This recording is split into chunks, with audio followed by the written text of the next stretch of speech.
আমাদের একটাই দাবি আমাদের ঊর্ধ্বতন স্যারদের কাছে। আমাদের এই কালিয়া নৌ পুলিশ ফাঁড়িতে বর্ষার মৌসুম শুরু থেকেই আমাদের এই ভালো ড্রেনেজ ব্যবস্থা না থাকার কারণে বর্ষার শুরু থেকেই অনেক জলাবদ্ধতা শুরু হয়। আমরা জরুরি কোনো ডিউটিতে যাওয়ার জন্য বের হতে পারি না, নামাজ পড়তে বের হতে পারি না, এক প্রকার গৃহবন্দী হয়ে থাকার মতো আমাদের জলাবদ্ধ হয়ে থাকে এবং কোনো সড়ক পথ নাই যে আমরা গিয়ে রাস্তায় উঠবো বা নদীতে যাব বিভিন্ন অপারেশনের জন্য।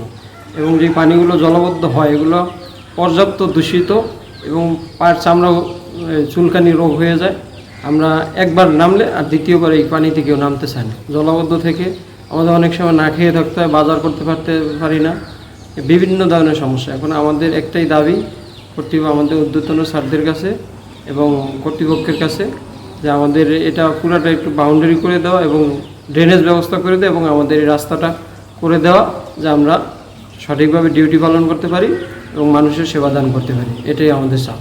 বিভিন্ন ময়লার পানি জমে দেখা গেলো পানিতে অনেক সময় চুলকানি হয়, অনেক বিষাক্ত সাপ আছে যেগুলো অনেক সময় রাত্রেবেলা হঠাৎ করে ডিউটিতে যাওয়া লাগে। রাত্রেবেলা অনেক সময় দেখা যায় পানি পার হয়ে গেলে আমাদের অনেক সময় জামা কাপড় ভিজে যায়, তারপরে জুতা সেগুলো খুলে যাইতে হয়। ওই বিষাক্ত সাপের কামড়ে অনেকে আবার দেখা যাইতেছে যে আবার এর জন্য মারাও যাইতে পারে, আল্লাহ না করুক। ঠিক আছে, এর জন্য আমাদের মূলত যে আমাদের চাওয়াটা, আর এই আমাদের ফাঁড়ির কোনো আশপাশে কোনো বাউন্ডারি নাই।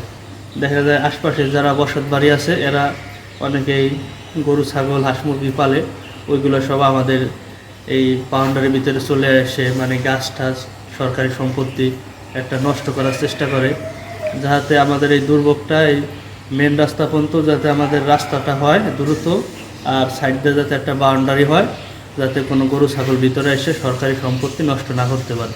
পানি নিষ্কাশনের জন্য এখানে শুনেছি আশপাশে হয়তো মনে হয় চিকন হয়তো 5 ইঞ্চির পাইপ দেওয়া আছে, কিন্তু ওইটাতে যে পানি যায় ওই পানি এখান থেকে সইরে মানে কমতে অতটা কমে না, যার কারণে পানিটা এইভাবে আজকে 3-4 দিন যাবত এইভাবে পানি জমাট বেঁধে আসছে। একটু বৃষ্টি হলে গেরা পানি হয়ে যায়। এখন যদি আমাদের এখানে ওই রাস্তা মেন রাস্তা সমান করে ফাঁড়ি পর্যন্ত একটা রাস্তা করে দেয়, আর সাইডে যদি ফাঁড়িতে একটা বাউন্ডারি করে দেয়, এটাই আমাদের জন্য অনেক চাওয়া পাওয়া। আচ্ছা, কি দুর্ভোগ সৃষ্টি হয় এখান থেকে বের হতে আপনাদের? দুর্ভোগ বলতে আমাদের এই মেইন সড়কটা যেতে আমাদের হাঁটুর উপরে পানি চলে আসে।